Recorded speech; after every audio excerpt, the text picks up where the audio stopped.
হয়তো আৰু ঈশ্বৰ ভক্তিৰ মাজত কি সম্বন্ধ আছে?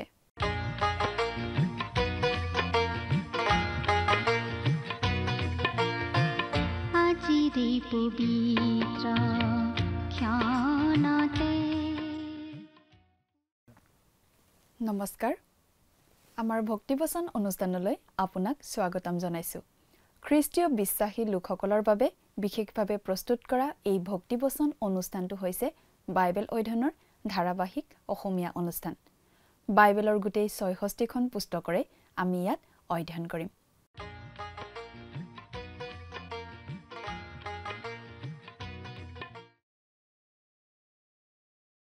প্ৰিয় দৰ্শক, আপুনি যদি আমাৰ এই অনুষ্ঠানটো নিয়মিতভাৱে শুনি আছে তেনেহলে আপুনি নিশ্চয় জানে যে আমি আমাৰ আগৰটো অনুষ্ঠানত বাইবেলৰ এখন পুস্তকৰ অধ্যয়নৰ সামৰণি মাৰিছিলো। গতিকে আজিৰ অনুষ্ঠানত আমি বাইবেলৰ আন এখন পুস্তকৰ অধ্যয়ন আৰম্ভ কৰিব খুজিছো। পুস্তকখন হৈছে বাইবেলৰ নতুন নিয়ম খণ্ডৰ তীতৰ প্ৰতিপত্ৰ নামৰ পুস্তকখন। আজিৰ অনুষ্ঠানত এই তীতৰ প্ৰতিপত্ৰ নামৰ পুস্তকখনৰ এটা চমু পৰিচয় আগবঢ়াই পুস্তকখনৰ ১ নম্বৰ অধ্যায়ৰ ১ নম্বৰ পদৰ ভিত্তিত আলোচনা আগবঢ়োৱা হ'ব। তীতৰ প্ৰতি লিখা পত্ৰখন পাচনি পৌলে তীতলৈ লিখা পত্ৰ। আমি অনুমান কৰিব পাৰো যে পৌল আৰু তীতে একেলগে ক্ৰিটি দ্বীপত এটা পৰিচৰ্যা কৰিছিল। তেওঁলোক কিমান দিন একেলগে আছিল আমি নাজানো। পৌল তাৰ পৰা আন ঠাইলৈ যাবলৈ গুচি গ'ল আৰু তাৰ পাছত তেওঁ তীতলৈ এই পত্ৰখন লিখিছিল। তীতে ক্ৰিটি দ্বীপত থাকি এজন ডেকা প্ৰচাৰক হিচাপে কি কি কৰিব লাগে সেই বিষয়ে পৌলে এই পত্ৰখনৰ জৰিয়তে নিৰ্দেশনা দিছিল।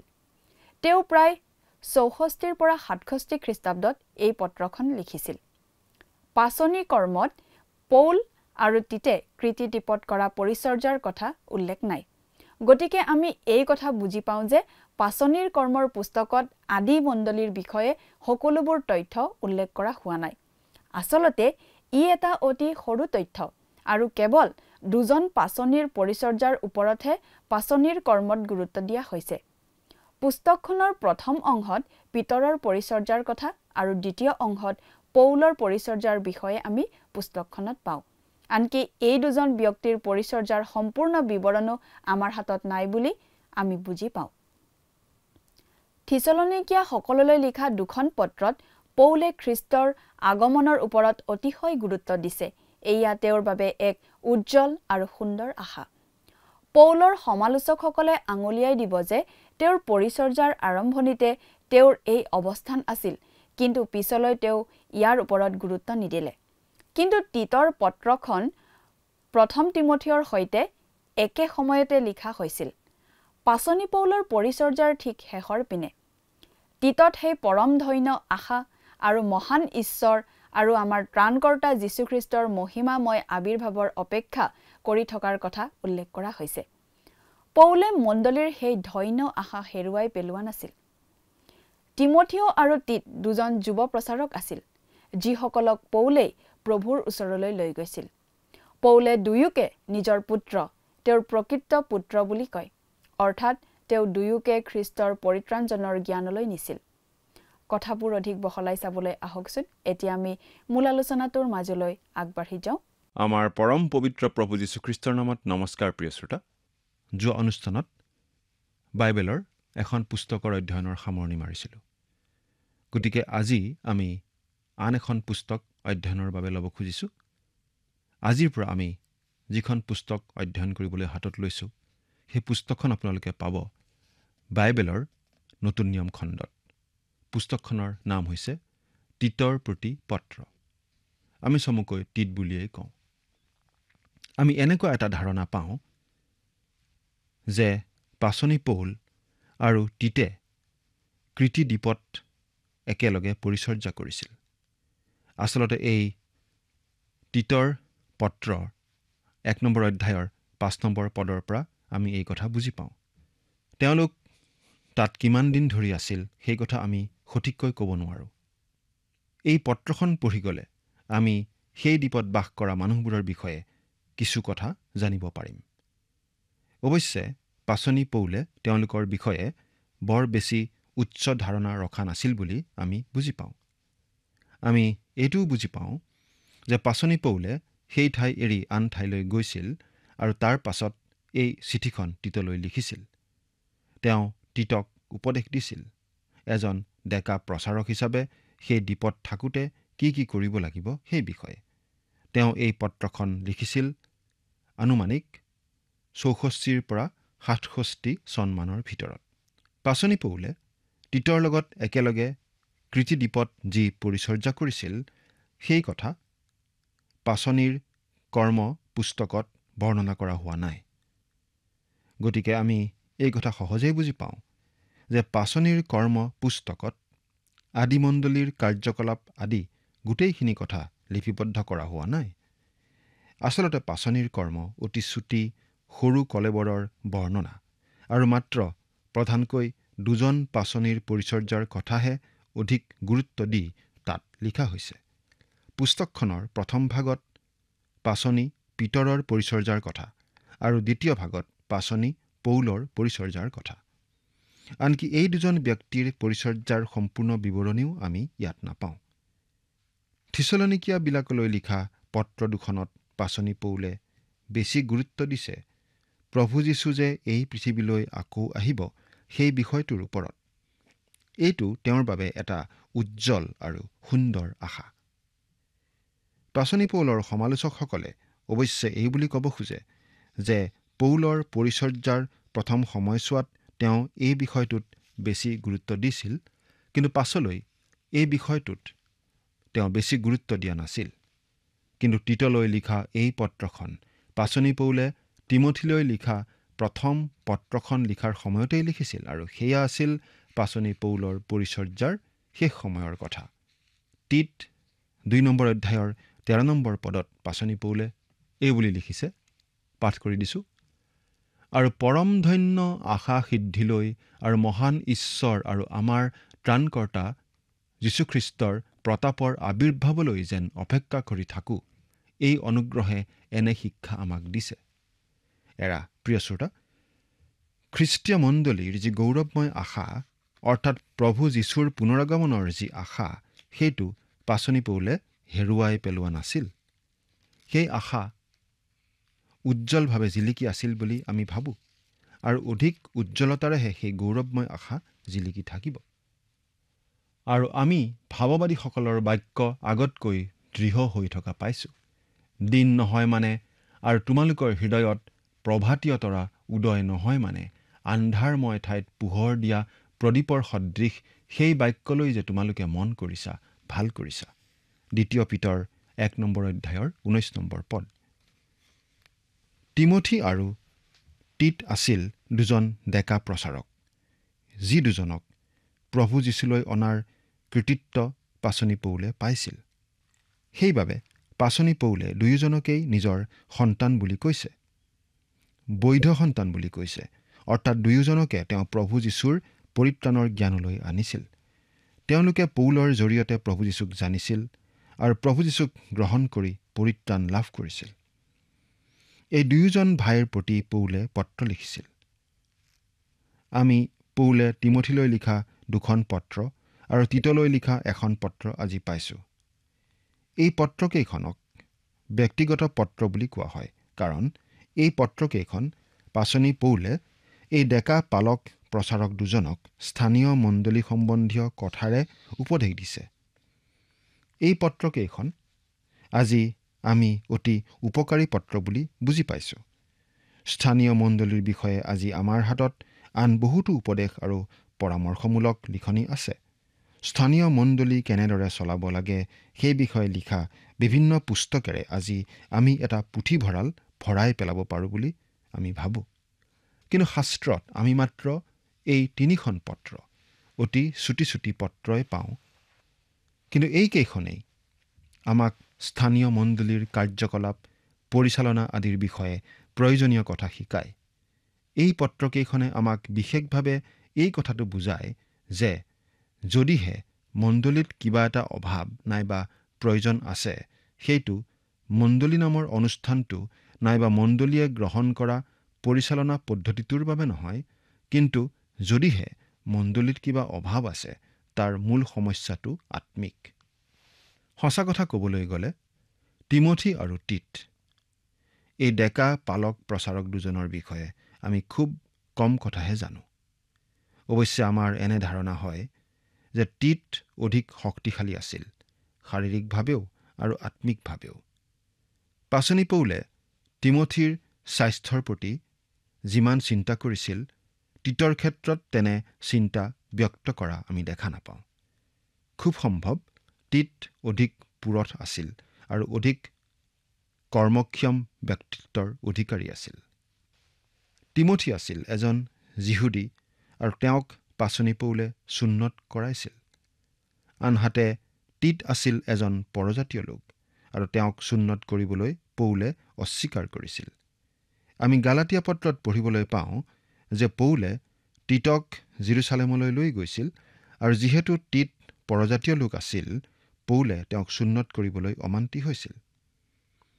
এই কথা আমি পঢ়িবলৈ পাওঁ গালাতিয়া পুস্তকৰ 2 নম্বৰ অধ্যায়ৰ 1-3 নম্বৰ পদত। কিন্তু যেতিয়া তেওঁ তিমথিক লগত লৈ গৈছিল, তেতিয়া তেওঁ তিমথিৰ সুন্নত কৰিছিল। পাচনিৰ কৰ্ম 16 নম্বৰ অধ্যায়ৰ 1-3 পদো চাওক। এজন ডেকা প্ৰচাৰকৰ সুন্নত পৌলে কৰাইছিল, কিন্তু আনজনক সুন্নত কৰাবলৈ তেওঁ অমান্তি হৈছিল। এই কথাটোৰ পৰা যদি আমি কিবা এটা সিদ্ধান্ত লৈ আহিব বিচাৰোঁ, সেইটো হৈছে গালাতিয়া 6 নম্বৰ অধ্যায়ত 15 নম্বৰ পদত পোৱা কথাটো। কি বাৰু সেই কথা? পাঠ কৰি দিছোঁ। কিয়নো সুন্নতো একো নহয়, অসুন্নতো একো নহয়, কিন্তু নতুন সৃষ্টিয়েইহে সাৰ। গালাতিয়া 6 অধ্যায় 15 নম্বৰ পদ। পাচনি পৌলে এই বুলি কৈছিল যে তেওঁ সকলো মানুহৰ লগত মিলি পৰিব বিচাৰিছিল, যাতে তেওঁলোকক খ্ৰীষ্টলৈ জয় কৰিব পাৰে।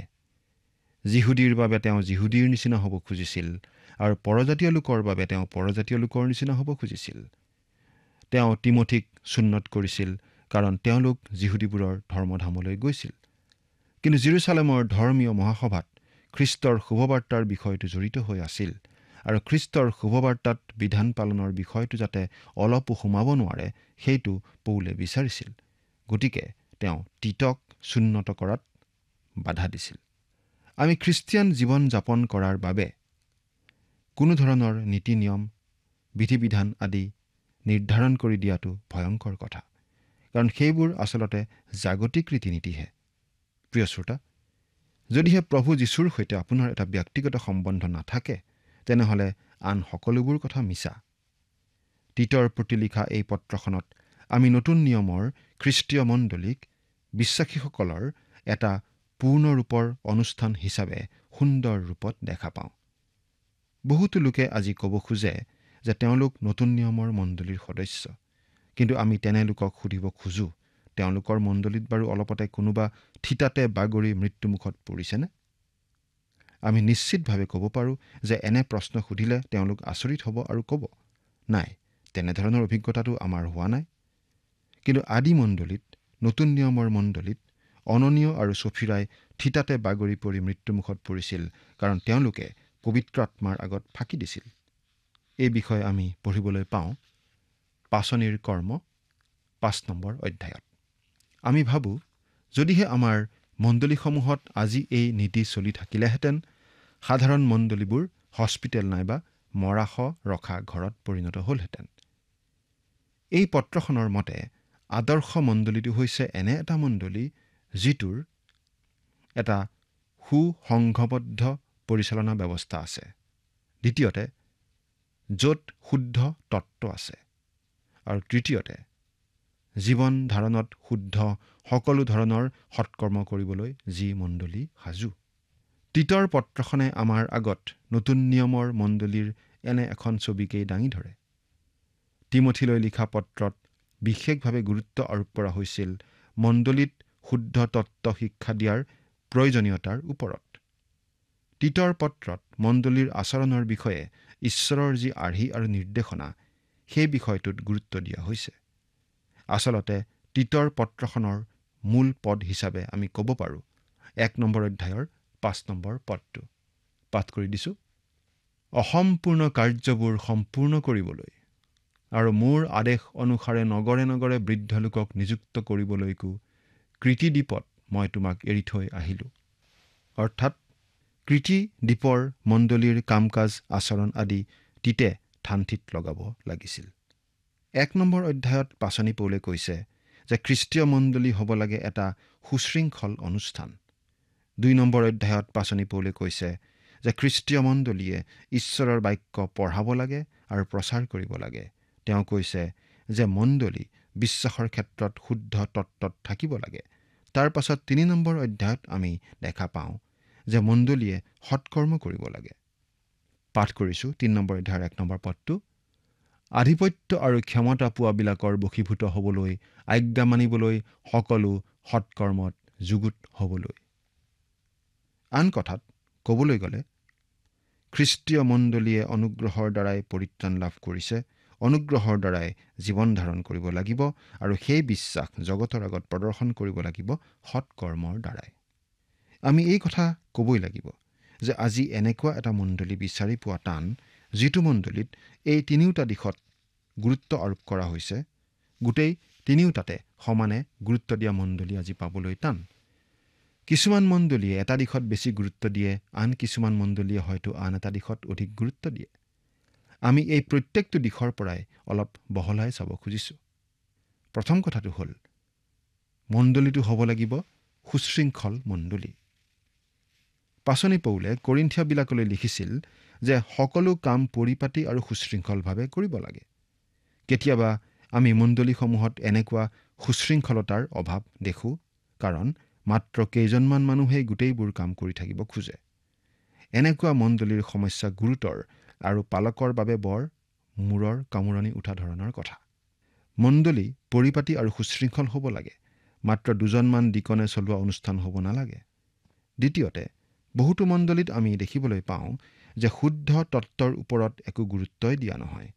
সেইকাৰণেই আমি উঠি অহা পালক প্ৰচাৰক আদিক এই পৰামৰ্শ দিব বিচাৰোঁ যে তেওঁলোকে কোনো মণ্ডলী নিৰ্মাণ কৰা নাইবা নিজলৈ বুলি সাম্ৰাজ্য এখন গঠন কৰাৰ কথা ভাবিব নালাগে। তেওঁলোকে কেৱল ঈশ্বৰৰ বাক্য শিকাব লাগে আৰু প্ৰচাৰ কৰিব লাগে। এটা অনুষ্ঠান অৰ্থাৎ ডাঙৰ ঘৰ বা অট্টালিকা এটা নিৰ্মাণ কৰাতকৈ তেওঁলোকে মানুহৰ জীৱনহে গঢ়িব লাগে। আজি তেওঁলোকে মণ্ডলীত যি অনুষ্ঠান গঠন কৰি আছে, তেওঁলোকৰ পাছত অহা মানুহে সেই অনুষ্ঠান ভাঙি পেলাই বেলেগভাৱে গঢ়িব। যদিহে মানুহৰ জীৱন গঢ়াত মনোনিৱেশ নকৰে, তেনেহ'লে পালকজনৰ বাবে সেয়া হ'ব অতি দুখ লগা কথা। আৰু যিকোনো মণ্ডলীত এই বিষয়টোৱেই সদায় প্ৰাধান্য পাব লাগে। তৃতীয়তে, মণ্ডলী এটাই সদায় সৎকৰ্ম কৰিবলৈ সাজু থাকিব লাগে। কেতিয়াবা আমি নিজকে ঈশ্বৰৰ বাক্যত গুৰুত্ব দিয়া লোক বুলি দেখুৱাবলৈ গৈ সেই বিষয়টোত ইমান গুৰুত্ব দিওঁ যে সৎকৰ্ম কৰাৰ বিষয়টোত গুৰুত্ব নিদি আমি অৱহেলাহে কৰোঁ। খ্ৰীষ্টীয় মণ্ডলী সৎকৰ্মত জড়িত হৈ থাকিব লাগে। বহুতো খ্ৰীষ্টীয় অনুষ্ঠানে তেওঁলোকৰ কাৰ্য আঁচনি ৰূপায়ণ কৰিবলৈ প্ৰয়োজনীয় অৰ্থ সংগ্ৰহত ইমান ব্যস্ত হৈ থাকে যে তেওঁলোকে দান দিবৰ সামৰ্থ্য থকা মানুহ বিচৰাতহে ব্যস্ত হয়। কিন্তু সেই মানুহক সহায় কৰাৰ দিশটো পাহৰি যায়। বহুতো মানুহৰ আজি সহায়ৰ প্ৰয়োজন, কেৱল আত্মিক দিশতেই নহয়, জাগতিক দিশতো। আমি মানুহৰ জাগতিক অভাৱ পূৰণৰ অৰ্থে কিবা কিবি কৰাৰ প্ৰয়োজন আছে। আমি এই কথা অতি আনন্দেৰে লক্ষ্য কৰিছোঁ যে বহুতো খ্ৰীষ্টীয় মণ্ডলীয়ে মানুহক সহায় কৰা কামটো চলাই আছে। এনে কিছুমান মণ্ডলীৰ বিষয়ে আমি জানো যিবোৰে অতি পিছপৰা ঠাইত থকা, দুখ লগা অৱস্থাত থকা মানুহক চাবলৈ যায়, বিভিন্ন ধৰণে সেৱা শুশ্ৰূষা আগবঢ়ায়। এইটো অতি সুন্দৰ কাম। দুখী দৰিদ্ৰক সহায় কৰিবলৈ দেশৰ শাসকসকলেও নানা আঁচনি লয়। কিন্তু আমিও তেনেধৰণৰ কাম কৰিব পাৰোঁ। আমি তীতৰ প্ৰতি পৌলে লিখা পত্ৰখনৰ এটা চমু বিৱৰণী ইয়াতেই আগবঢ়ালোঁ। আজি অৱশ্যে উদাৰপন্থীসকলে এই পত্ৰৰ 3য় অধ্যায়টোতহে অধিক গুৰুত্ব দিয়ে আৰু কেৱল সৎকৰ্ম কৰা বিষয়টো গুৰুত্ব সহকাৰে লয়। কিন্তু তাৰ আগত থকা সুশৃংখলতা আৰু শুদ্ধ তত্ত্ব বিষয়ক অধ্যায় দুটাৰ কথা তেওঁলোকে একেবাৰে পাহৰি যায়। কিন্তু পাচনি পৌলে আগবঢ়োৱা তিনিওটা দিশত সমানে গুৰুত্ব নিদিয়া মণ্ডলী কেতিয়াও নতুন নিয়মৰ মণ্ডলী হ'ব নোৱাৰে। এতিয়া আমি অলপ সময় আছে, গতিকে 1 নম্বৰ অধ্যায়ৰ পৰা অলপ চাব খুজিছোঁ। এই 1 নম্বৰ অধ্যায়টোৰ মূল বিষয় হৈছে খ্ৰীষ্টীয় মণ্ডলী এটা অনুষ্ঠান। এই পত্ৰৰ আৰম্ভণিখিনি পালকীয় পত্ৰৰ নিচিনাই, কিন্তু পাচনি পৌলে লিখা আন আন পত্ৰকেইখনৰ নিচিনা নহয়। আমি প্ৰথম 3টা পদ একেলগেই পঢ়ি দিছোঁ। আপোনাৰ যদি লগত বাইবেল আছে চাবচোন, পাঠ কৰি দিছোঁ। 1 নম্বৰ অধ্যায়ৰ প্ৰথম 3টা পদ। ঈশ্বৰৰ মনোনীত লোকৰ যি বিশ্বাস আৰু ভক্তিৰ দৰে যি সত্যৰ তত্ত্বজ্ঞান, সেই অনুসাৰে যি অনন্ত জীৱন মিছা নোকোৱা ঈশ্বৰে অনাদিকালৰ পূৰ্বে দিবলৈ প্ৰতিজ্ঞা কৰিছিল, কিন্তু ঠিক সময়ত ঘোষণাৰ দ্বাৰাই নিজ বাক্য প্ৰকাশ কৰিলে, আৰু সেই ঘোষণা কাৰ্য আমাৰ ত্ৰাণকৰ্তা ঈশ্বৰৰ আজ্ঞাৰ দৰে মোৰ হাতত গতাই দিয়া হ'ল। সেই অনন্ত জীৱনৰ আশাত ঈশ্বৰৰ দাস আৰু যীশুখ্ৰীষ্টৰ নিযুক্ত পাচনি পৌল সাধাৰণ বিশ্বাসৰ দৰে যথাৰ্থ পুত্ৰ তীতৰ সমীপলৈ। ঈশ্বৰৰ মনোনীত লোক। খ্ৰীষ্টীয় বিশ্বাসী লোকসকলক বুজাবলৈ পাচনি পৌলে সদায় এই শব্দকেইটা ব্যৱহাৰ কৰিছিল। তেওঁ খ্ৰীষ্টীয় বিশ্বাসী লোকসকলক সদায় ঈশ্বৰৰ মনোনীত লোক বুলি কৈছিল। এই কথাটো বুজিবলৈ টান লাগিলেও বা বহুতে ভালদৰে বুজি নাপালেও এই কথাটো সত্য যে প্ৰতিজন খ্ৰীষ্টীয় বিশ্বাসী লোক ঈশ্বৰৰ মনোনীত লোক, ঈশ্বৰে বিশেষভাৱে বাছি লোৱা, ঈশ্বৰে বিশেষভাৱে আমন্ত্ৰিত কৰি লোৱা লোক। এই কথাটো চিন্তা কৰি চাওকচোন। যদিহে আপুনি খ্ৰীষ্টীয় বিশ্বাসী লোক, আপোনাক ঈশ্বৰে বিশেষভাৱে আমন্ত্ৰণ কৰি নিজৰ কৰি লোৱা লোক, এই কথাটো ভাবিলে আমাৰ বাৰু ভাল নালাগেনে? ঈশ্বৰৰ মনোনীত লোকৰ যি বিশ্বাস, সেই অনুসাৰে ঈশ্বৰৰ মনোনীত লোকৰ যি বিশ্বাস, সেই অনুসাৰে ইয়াত এই বুলি কোৱা হোৱা নাই ঈশ্বৰৰ মনোনীত লোকৰ যি বিশ্বাস, সেই বিশ্বাসৰ বাবে এই বুলি কোৱা নাই, কিন্তু কৈছে বিশ্বাস অনুসাৰে বুলিহে। বিশ্বাস অনুসাৰে অৰ্থাৎ পাচনি পৌলে ইয়াত যিখিনি কথা কৈছে সেইখিনি খ্ৰীষ্টীয় বিশ্বাসীসকলৰ বিশ্বাস অনুসাৰে ধাৰ্য কৰা মানদণ্ড অনুসাৰে কৈছে। অৰ্থাৎ খ্ৰীষ্টীয় বিশ্বাসৰ সৈতে যি জীৱন ধাৰণ, আচৰণ আদিৰ মানদণ্ড বান্ধি দিয়া হৈছে, সেই মানদণ্ড অনুসাৰে পাচনি পৌলে এই পত্ৰত কথাখিনি লিখিছে। প্ৰিয় শ্ৰোতা, আমি পৰিত্ৰাণ পোৱা লোক হয় নে নহয়, সেইটো নিৰ্ভৰ কৰে আমি বিশ্বাস কৰোঁ নে নকৰোঁ সেই কথাটোৰ ওপৰত। আপুনি প্ৰভু যীশুখ্ৰীষ্টৰ বিষয়ে বাৰু কি ভাবে? যদি আপুনি প্ৰভু যীশুখ্ৰীষ্টৰ বিষয়ে কি ভাবে সেই কথাটো মোক কয়, তেওঁৰ ক্ৰুচীয় মৃত্যুক আপুনি কি হিচাপে লয়, আৰু আপোনাৰ বাবে প্ৰভু যীশুৰ সেই ক্ৰুচীয় মৃত্যুৰ অৰ্থটো কি, সেই কথাটো যদি আপুনি মোক কয়। প্ৰভু যীশুৰ পুনৰুত্থানৰ বিষয়ে আপুনি কি ভাবে? তেওঁ যে তৃতীয় দিনা মৃত্যুক জয় কৰি কবৰৰ পৰা যি উঠিছিল, সেই কথাটোৰ বিষয়ে আপুনি কি ভাবে, আৰু সেই কথাটোৱে আপোনাৰ বাবে কি অৰ্থ কৰে, সেই কথাটো যদি আপুনি মোক কয়। আপুনি বাইবেল ঈশ্বৰৰ বাক্য বুলি বিশ্বাস কৰে নে নকৰে, বাইবেলক আপুনিনো কি বুলি ভাবে, সেই কথাটো যদি আপুনি মোক কয়, তেন্তে আপুনি কোৱা এই কথাখিনিৰ ভিত্তিত মই বা আন যিকোনো খ্ৰীষ্টীয় বিশ্বাসীয়ে বুজি পাব আপুনি খ্ৰীষ্টীয় বিশ্বাসী হয় নে নহয়, আপুনি ঈশ্বৰৰ সন্তান হয় নে নহয়। প্ৰিয় শ্ৰোতা, আপুনি নিজকে সুধি চাওকচোন। এয়েই হৈছে খ্ৰীষ্টীয় বিশ্বাসৰ মানদণ্ড।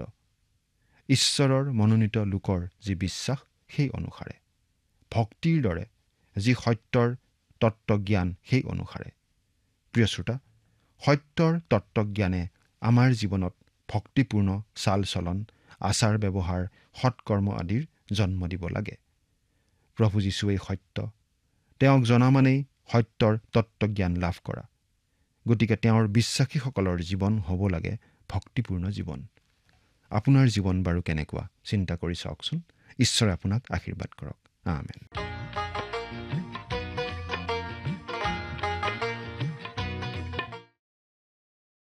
ভক্তিৰ দৰে যি সত্যৰ জ্ঞান, এই কথাটো সত্যৰ জ্ঞান যি ঈশ্বৰ ভক্তি অনুযায়ী বুলিও অনুবাদ কৰিব পাৰি।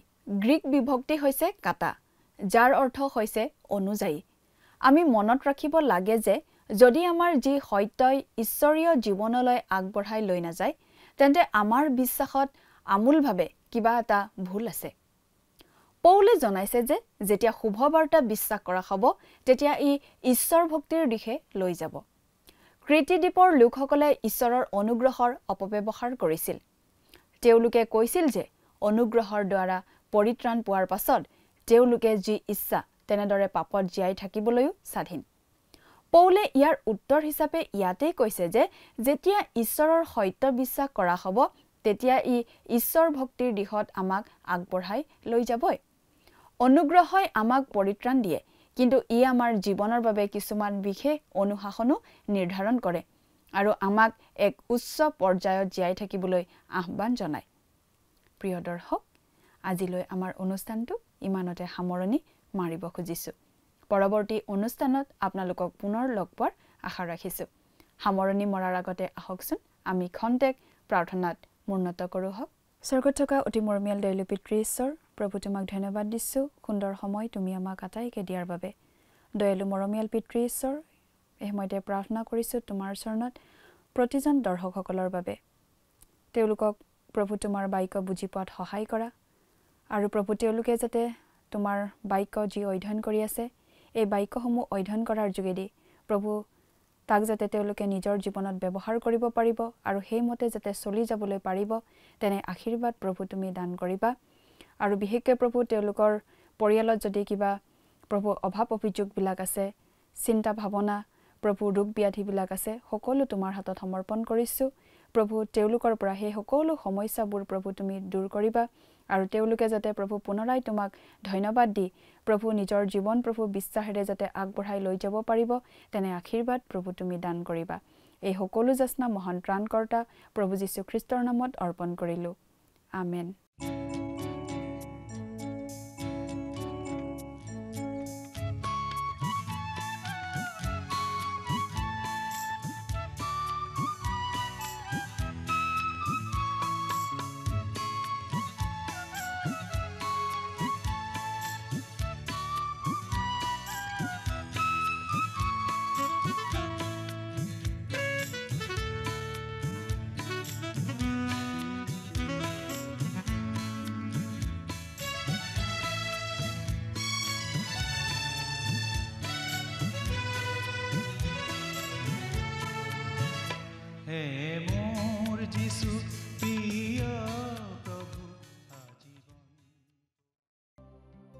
প্ৰিয় শ্ৰোতা দৰ্শক, আশা কৰোঁ ভক্তিবচন অনুষ্ঠানটি উপভোগ কৰি আপোনাৰ নিশ্চয় ভাল লাগিছে।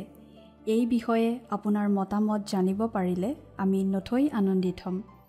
আপোনাৰ যদি আমাৰ এই অনুষ্ঠানটি উপভোগ কৰি ভাল লাগিছে, তেন্তে অনুগ্ৰহ কৰি আমালৈ এটি মিছ কল দিয়কচোন। আপোনাৰ এটা মিছ কল আমাৰ বাবে অতি মূল্যৱান। প্ৰতিটো মিছ কল দিয়া সকলৰ মাজৰ পৰা এজন বিশেষ দৰ্শকক বাছি লৈ সপ্তাহৰ শেষত পুৰস্কৃতও কৰা হ'ব। মিছ কল দিয়া নম্বৰটো হৈছে 04449081 আপোনাৰ যদি কিবা প্ৰাৰ্থনাৰ বিষয় থাকে বা অধিক জানিবলৈ ইচ্ছা কৰে, তেন্তে টেলিফোনৰ মাধ্যমেৰেও আমাক যোগাযোগ কৰিব পাৰে। আমাৰ টেলিফোন নম্বৰটো হৈছে 7429840242। আপুনি আমালৈ ইমেইল অথবা পত্ৰযোগেও যোগাযোগ কৰিব পাৰে। তাৰ বাবে আমাৰ ইমেইল আইডি আৰু পোষ্টেল এড্ৰেছটো টিভি পৰ্দাত চাই লওকচোন। পুনৰ লগ পোৱাৰ আশাৰে আজিলৈ ইমানতে সামৰিছোঁ। ঈশ্বৰে আপোনাক আশীৰ্বাদ কৰক।